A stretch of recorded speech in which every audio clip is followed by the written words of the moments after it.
자신의 아버지, 자신의 아버지가 준 재산, 그 모든 것이 순식간에 거덜나자 그는 아무것도 아닌 인간이 되었고, 부잣집 도련님이었던 그는 한순간에 돼지 농장의 막내 종으로 취직을 하게 됩니다. 돼지 농장에 들어가 종노릇하며 돼지에게서 쥐업나무 열매나 뺏어먹는 그런 비참한 삶을 살아가던 중 그는 이제서야 아버지 집에서의 삶을 떠올립니다. 아버지의 집은 얼마나 양식이 풍족했던가. 그런데 나는 여기서 굶어 죽게 되는구나. 그리고 자신의 무지했던 과거와 미련하고 죄악된 자기 자신을 진정으로 마주하게 됩니다. 내가 하늘과 아버지께 심각한 죄를 저질렀구나. 무엇도 아닌 사람인 나를 아들이라는 이유로 사랑해주고 재산까지 주신 아버지가 계시지 않으니 내가 이 모양이구나. 눈물로 회개한 그는 결심합니다. 돌아가자. 아버지의 집으로. 난 아들이라 불릴 자격도 없다. 하지만 종으로라도 받아달라고 아버지께 빌자. 다시 한번 비참해질 각오를 하고 죄책감과 두려움을 안고 집으로 향하던 중 저 멀리서 한 걸음에 버선발로 뛰어오는 아버지가 보였습니다. 아버지는 아직 거리가 먼데도 매일같이 아들을 기다리며 마중을 나와 계셨던 것입니다. 네, 당시 중동 풍습에는요, 부모에게 패륜적인 짓을 저지른 자식을 마을 사람들이 대신 돌로 쳐서 심판하는 풍습이 있었다고 합니다. 사실 둘째 아들은 마을에 들어서는 순간부터 돌에 맞아 죽을 수도 있는 그런 위험한 상황이었습니다. 아버지가 집 먼 곳까지 뛰어내려와 아들을 끌어안은 것은 단순히 반가워서가 아니라 마을 사람들이 그에게 던질 모든 돌과 질타로부터 그를 보호하기 위함이었습니다. 아들은 그런 아버지의 사랑 앞에 면목이 없어 종으로서라도 받아달라 라고 고백하지만 아버지는 아들의 말이 끝나기도 전에 가장 좋은 옷을 입히고 반지를 끼우며 종들에게 살찐 송아지를 잡으라 명령했습니다. 아이고 이 철부지야, 집 떠가니까 어때? 뭐 죽을 맛이지? 용치가 있으면 그러질 말았어야지. 뭐 이런 면박도 주지 않았어요. 그저 조건 없이 용서하고 생명을 걸어 보호해 주었습니다. 이것이 바로 하나님 아버지가 우리에게 보여주신 사랑입니다. 우리가 하나님을 떠나 우리에게 주신 재능과 삶을 우리의 욕망만을 위해 탕진했을지라도 우리가 인정하고 회개하여 돌아오기만 한다면 하나님은 독생자 예수님을 내어주신 그 사랑으로 우리를 맞아주십니다. 하나님이 세상을 이처럼 사랑하사 독생자를 주셨으니 이는 그를 믿는 자마다 멸망치 않고 영생을 얻게 하려 하십니다. 이것은 하나님이 오늘 비유에 나오는 아버지처럼 죄인이 돌아오기만 하면 용서하시고 가장 좋은 것으로 베풀어 주시는 분이라는 것을 보여줍니다. 맛있는 음식이 풍족하게 차려지고 이 즐거운 음악이 흐르는 집에서 모두가 행복하게 둘째 아들을 환영하는 그 순간을 즐기고 있었습니다. 그러나 이 구원의 축제 앞에 웃지 못하는 한 사람이 있었습니다. 바로 첫째 아들이었습니다. 그는 어렸을 때부터 의젓했고 아버지 말씀에 늘 순종하며 집안일을 완벽하게 수행했던 그런 착한 아들이었습니다. 그런 그에게 아버지를 배신하고 재산을 탕진한 동생은 인간의 탈을 쓴 짐승일 뿐이었습니다. 그런데 그 한심한 동생이 돌아왔다고 아버지가 제일 좋은 옷을 입히고 송아지를 잡다니 첫째 아들은 깊은 박탈감과 반항심에 휩싸여 평생 처음으로 아버지께 대듭니다. 내가 평생 아버지를 섬기고 이 집안의 모든 일을 섬겼는데 지금 아버지의 재산을 저 창녀들과 그냥 집어삼켜버린 저 쓰레기 같은 동생이 돌아왔다고 저한테는 평생 염소새끼 한다는 거 아셨잖아요. 근데 쟤한테 송아지를 줘요? 인간적으로 보면 이 첫째 아들의 분노는 굉장히 정당해 보입니다. 그러나 아버지는 부드럽게 대답하십니다. 아들아, 너는 항상 나와 함께 있으니 내 것이 다 내 것이로되 내 동생은 죽었다가 살아났으며 우리가 잃었다가 얻었기로 우리가 즐거워하고 기뻐하는 것이 마땅하다. 이 말을 끝으로 성경은 장을 마칩니다.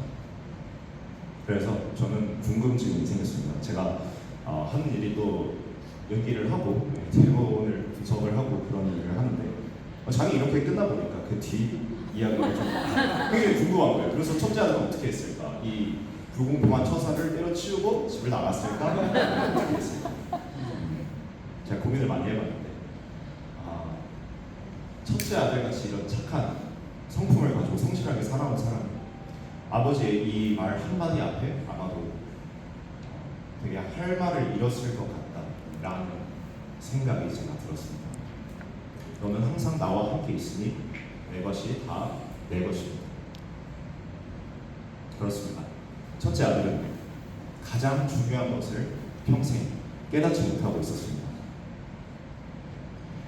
아버지와 함께 살아가는 그 집, 아버지와 함께 살아가는 삶 그 자체가 축복이고 가장 좋은 선물이라는 사실을. 그런데 첫째 아들에게 아버지 집에 거하며 하는 모든 일은 축복이 아니라 그저 수고이고 짐이었습니다. 그것이 아버지 아들로 태어났기에 누릴 수 있는 특권이라는 사실을 망각하고 살았습니다. 어렸을 때부터 늘 존재했던 것이기 때문에 감사함을 잃었습니다. 우리는 흔히 이 비유를 돌아온 탕자라고 부르면서 이야기 속 둘째 아들을 먼저 떠올립니다. 저는 적어도 그랬습니다. 탕자라는 말의 의미는 집을 떠났다가 다시 돌아와야 될 사람입니다. 사실 첫째 아들은 몸만 집에 있었을 뿐 마음은 아버지를 떠난 집 안의 탕자였습니다. 그는 평생 열심히 노력했지만 아버지와 함께 있는 것 자체에 대한 감사는 없었습니다. 그저 자신의 열심, 자신의 충성, 자신의 희생을 인정받고 싶어하는 인정욕, 즉 바리새인적 신앙에 갇혀 있었던 것입니다. 하나님은 겉보기에 거룩해 보이는 바리새인 첫째와 대놓고 죄인 취급받던 세리와 창기 둘째를 모두 차별 없이 사랑하지만 이는 평생 열심히 살아온 첫째에게는 너무나 불공평한 처사로 느껴졌다는 것입니다. 인간적인 태도에서 비롯된 이 마음은 어쩔 수 없다라고 볼 수 있습니다. 나는 늘 신앙생활을 하면서 일탈 없이 반항 없이 크리스천으로서 남을 섬기면서 살아왔고 남들처럼 막 인생을 즐기거나 내 욕구와 내 욕망만 채우면서 살아오지도 않았는데 아니 쟤랑 같아. 쟤랑 같아. 아니 최고는 못한 취급이다. 첫째는 사실 둘째가 매우 부러웠습니다. 둘째처럼 자기도 밖에 나가서 마음껏 누리고 싶었습니다. 아버지의 집을 떠나서 자유롭게 사는 그 둘째를 생각만 하면 이 힘든 반일을 하다가도 그냥 속이 아주 하지만 그럴 결단도 둘째처럼 아버지 재산 주세요 저 나갈게요 하는 그런 결단도 서지 않았습니다. 그저 분을 삭히면서 아버지 집에서 열심히 일하였습니다. 나도 저렇게 그냥 방탕하게 놀고 싶다. 힘든 반일 그만하고 아버지 재산 가지고 그냥 마음껏 누리고 싶다. 아마도 크리스천의 삶을 살아가는 분들이라면 한 번쯤은 이런 생각을 똑같이 해보셨을 것 같습니다. 일단 저는 해보긴 했습니다. 돌이켜서 생각해보면 저는 첫째 아들 같은 삶, 둘째 아들 같은 삶을 번갈아 가면서 살고 있는 것 같습니다. 저는 2002년 1월 23일 스탠 목자이신 아버지 이스펄지 목자님과 어머니 이 아비가일 목자님 사이에서 3남 중 막내로 태어났습니다. 저는 어렸을 때부터 주관이 뚜렷하고 자존감이 높은 아이였습니다. 언제나 나의 권리, 나의 삶에 대한 강력한 주인의식을 가지고 있었습니다. 누군가 나의 권리를 침범한다는 생각이 들면 늘 참지를 못하였고 어머니로부터 물려받은 이 정의감 넘치고 답답한 것을 참지 못하는 이 성격은 학교에서 학우들과 선생님들과 갈등을 일으키는 주 원인이 되었습니다.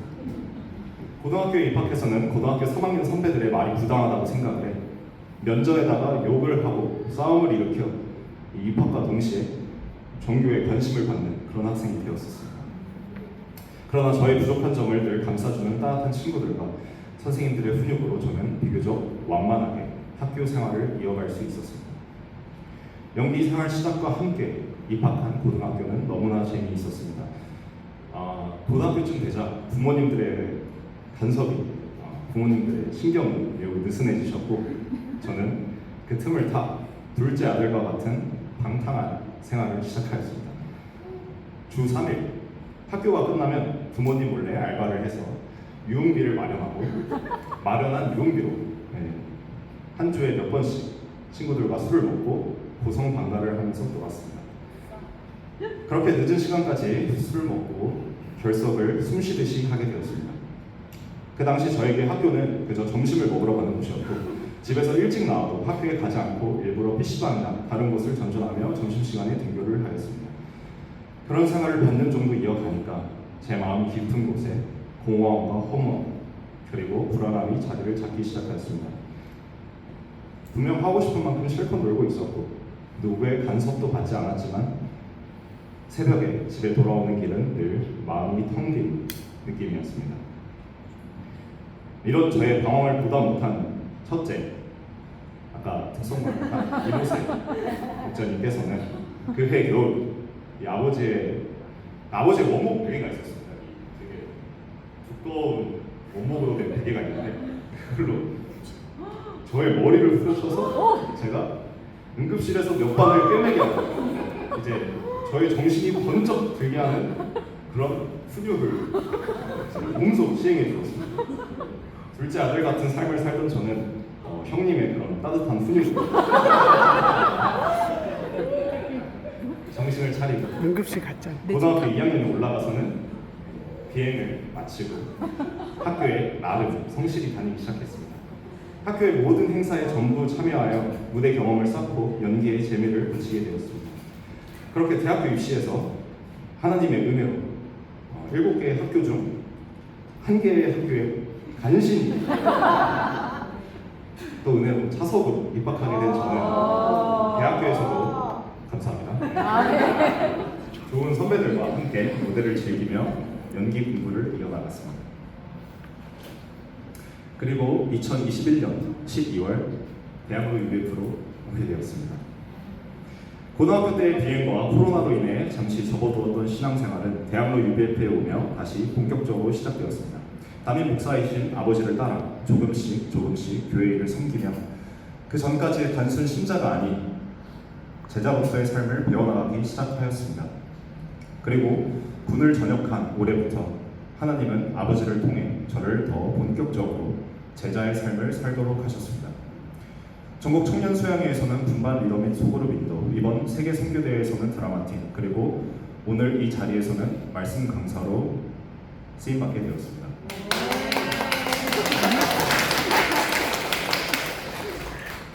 너무나 감사한 일이었지만 사실 지난 학기 제 마음에는 감사는 많이 존재하지 않았던 것 같습니다. 복학을 한 첫 학기였고 학업과 영화와 연극을 모두 병행하던 저는 조금씩 몸이 지쳐가기 시작했습니다. 그런데 겹친 세계 선교 대회 준비는 저에게 너무나 큰 스트레스로 다가왔습니다. 평일만 고생하고 주말에는 그냥 쉬고 싶은데 예배와 세계 선교 대회 준비로 일요일을 통째로 바쳐야 한다는 것은 너무나 피곤하고 생각만 해도 이유 모를 그런 화도 났었습니다. 교회에서 섬겨야 하는 일은 회피하고 싶었습니다. 그것은 저에게 그저 수고이자 짐일 뿐이었습니다. 그리고 제 마음에는 이런 의문이 하나 들었습니다. 내가 이걸 왜 하고 있었더라? 저는 제 마음을 다시 한번 살펴봤습니다. 제 신앙생활의 시작은 태어난 순간부터였습니다. 초등학교 3학년 때 아버지를 통해서 예수님의 부활을 영접하게 되었고 아버지와 어머니가 리더로 계시는 종로 2부에서 자연스레 신앙생활을 하였습니다. 그리고 아버지를 따라 또 대학로 UF까지 오게 되었습니다. 제 삶의 신앙생활에서 제 마음이 원해서 제가 주도적으로 무언가를 한 적이 없었던 것 같습니다. 마치 오늘 말씀에 나오는 아버지 집에서 마음이 텅 빈 채로 일하는 첫째 아들처럼 마음의 중심이 하나님과 함께하는 삶보다는 부모님에 대한 안쓰러움에서 비롯된 신앙생활이었다는 생각이 들었습니다.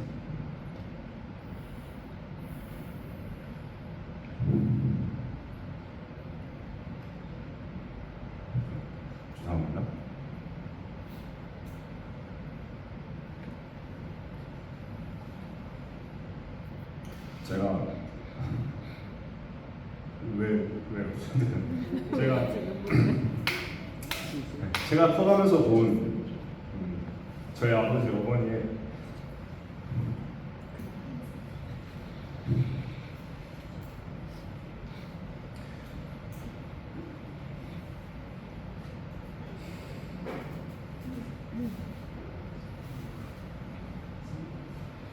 제가 커가면서 본 저희 아버지 어머니의 신앙생활은 너무나 굴곡지고 힘든 길이었습니다.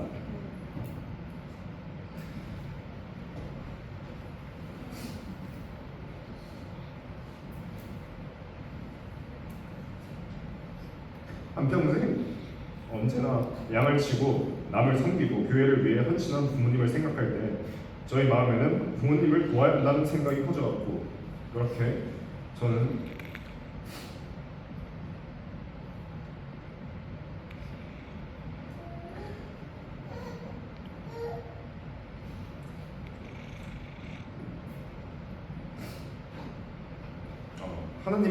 하나님에 대한 사랑보다는 부모님에 대한 마음이 앞서는 그런 주객이 전도된 신앙생활을 하고 있었습니다. 주일 예배도 전국 수양회도 세계 선교대회도 제 마음에는 그 어떤 소원도 없었습니다.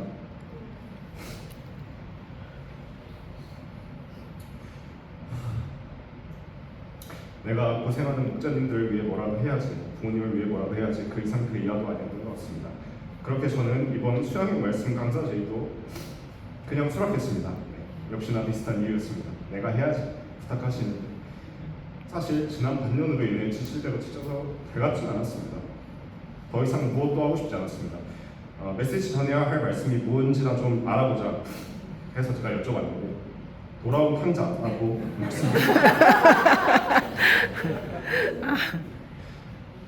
네, 저는 그 순간 마음의 비유모를 변화를 느꼈습니다.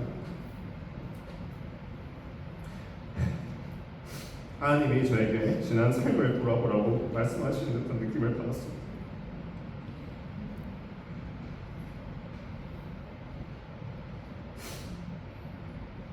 제 삶은 그렇게 굴곡지지가 않은데 네, 말씀을 준비하면서 평생 지금까지 탕자와 같은 삶을 살던 저를 다시 깨닫고 마주보게 해주는 말씀이라는 생각이 들었습니다. 때로는 둘째 아들처럼, 때로는 첫째 아들처럼 살던 저를 돌아보게 되었습니다. 아버지의 집에서 감사함을 느끼지 못하고 떠나서 살고 몸은 다시 돌아와서도 감사를 느끼지 못하고 그저 주어진 일을 수행하는 저를 보게 되었습니다. 태어났을 때부터 지금까지 평생 보살펴 주시고 은혜를 베풀어 주시고 인생의 모든 재산을 주신 하나님께 너무나 죄송한 마음이 들었습니다. 하나님이 저를 세상에 태어나게 해주시면서 주신 모든 것, 하나님 안에서 화목한 가정, 하나님 안에서 만나게 된 삶의 동료인 친구들, 네, 저기 문다니엘 언제나 섬겨주시던 너무나 따뜻했던 목자님을, 훌륭한 스승님들, 무엇보다 하나님을 의지하면서 하나님과 함께할 수 있었던 삶, 그 자체가 저에게 주신 얼마나 큰 축복이었는지, 은혜였는지 망각하면서 살아온 제가 부끄러웠습니다. 지금까지 걸어온 모든 길이 하나님 아버지의 은혜였음을 다시 깨닫습니다. 아멘. 제가 하나님께 돌아올 때마다 언제나 따뜻하게 안아주신 하나님 아버지께 감사드립니다. 아멘. 제가 하나님 아버지의 집에 영원토록 거하며 아버지 기뻐하시는 아들로 일생 살아가기를 기도합니다. 아멘. 하나님은 둘째 같은 탕자와 첫째 같은 탕자도 변함없이 사랑하십니다. 항상 우리와 함께 하셨고 천국의 모든 것이 우리의 것이 되게 하셨습니다. 우리가 이 하나님께 감사하며 종처럼 살지 않고 사랑받는 아들로서 당당하게 살아가기를 기도합니다. 아멘. 돌아온 탕자인 우리가 앞으로 돌아올 탕자인 모든 영혼들에게 사랑을 증거하는 삶을 살아가기를 기도합니다. 아멘. 감사합니다. 기도 마치겠습니다. 하나님 아버지, 오늘 저희에게 누가복음 15장 아버지의 변치 않는 사랑 말씀 주셔서 감사합니다. 오늘 이 자리에 나와 만나고 하나님과 만나러 나온 모든 목자님들에게 축복을 부어주시고 우리가 하나님 안에서야 진정한 제 자신을 발견하고 그답게 살아갈 수 있음을 믿습니다. 아멘. 우리가 언제나 하나님 아버지 집에 거하며 감사하는 마음으로 일생 살아가기를 소원합니다. 예수 그리스도의 이름으로 기도하였습니다. 아멘.